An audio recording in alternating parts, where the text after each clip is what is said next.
健康科普，健康智慧，健康新知，听4套，健康中国。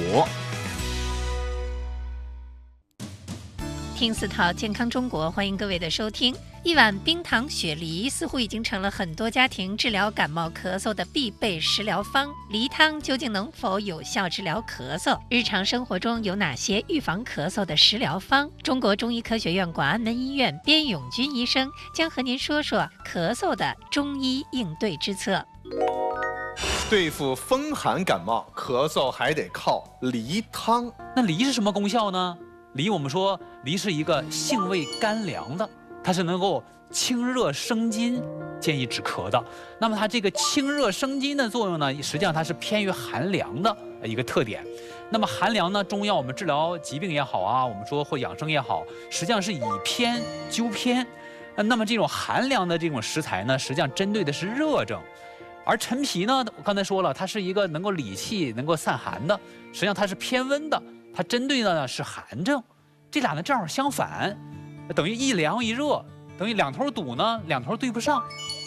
所以说呢，这样一个作用呢，就是一道美食。它对于我们的咳嗽来讲，尤其对于风寒咳嗽来讲，作用并不大，它等于是治拧了。应该说，我们对于这种寒性的咳嗽，我们的治疗，那么应该呢是用这种能够散寒的药，或者说偏温性的药。什么样的咳嗽是这种偏于寒性的咳嗽呢？首先，我们从病因上来讲，我们受寒了，着凉了。小孩的一个最大的特点，他最容易着凉。为什么小孩容易着凉呢？小孩啊，他生长发育过程当中，他的营养一定是要过剩的。他的营养不过剩的话，他长不了高。所以说他的肠胃啊，一定是过度的负荷的。小孩就特别容易出现食积内火。所以小孩呢，我们说，有一句话叫至阴至阳之体。实际的小孩，你看他一个最大的特点，头发汗津津的，稍一动就满头大汗。那稍微受点外寒，肯定就容易着凉。所以说，像你们来说，给小孩吃的这个梨汤啊，里面加一点这个山楂，是可以的啊，能够帮助消食，帮助清热。风寒咳嗽和其他咳嗽特点不一样，风寒的咳嗽的特点呀，就像被闷住的声一样。换句话说，我们就像那个老慢支的老头咳的那个声音一样，我们叫声音不扬，声音不够干脆。你看那个有内火的人的咳嗽，它特点呢就非常有意思，就特别清脆，咔咔咔，咳嗽起来一个声音急促啊，就我们叫火热上涌的咳嗽。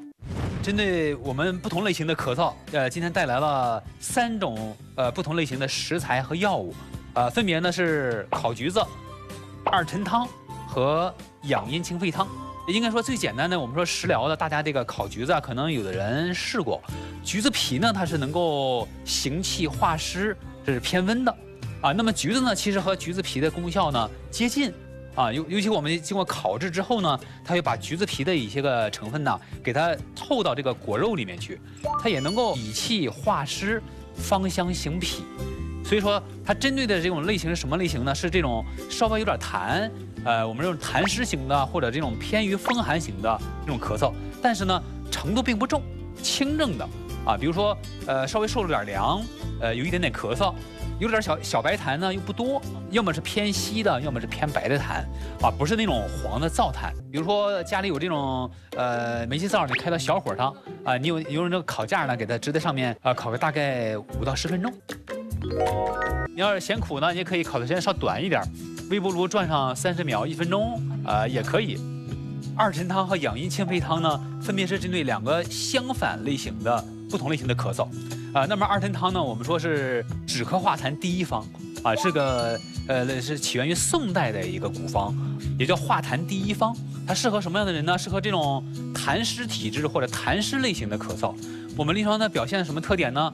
首先是咳嗽的时候啊，容易有痰，尤其是这种稀白痰，而且呢量容易多啊，只要一咳嗽呢就容易有痰。那么这个养阴清肺汤呢和二陈汤的这个治疗疗效和作用的适应症正好相反。养阴清肺汤治疗这种叫燥热上肺型或者火热上肺型的这种咳嗽，这种人有什么表现呢？就像我们的肺叶是会干燥一样，干咳无痰。那么另外一个方面呢，中医说肺与大肠相表里，所以说它也会有一些大肠干燥的一些表现，比如说容易大便干呢，有些严重的人可能会有一些个类似痔疮呀这样的表现。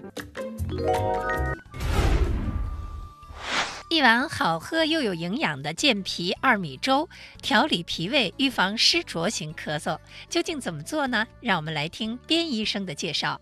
今天给大家带来的是叫健脾2米粥啊。那这个食疗方呢，是里面用的是大米和小米，小米呢是色黄入脾胃的，能够起到一个健脾益气的这样一个作用，而大米色白呢是入肺的，它通过呢入肺呢可以清除肺里面的一些个痰湿啊这样一个作用，所以大米小米一起用呢，就达到一个健脾补肺的这样一个功效。同时呢里面又加上了党参和大枣。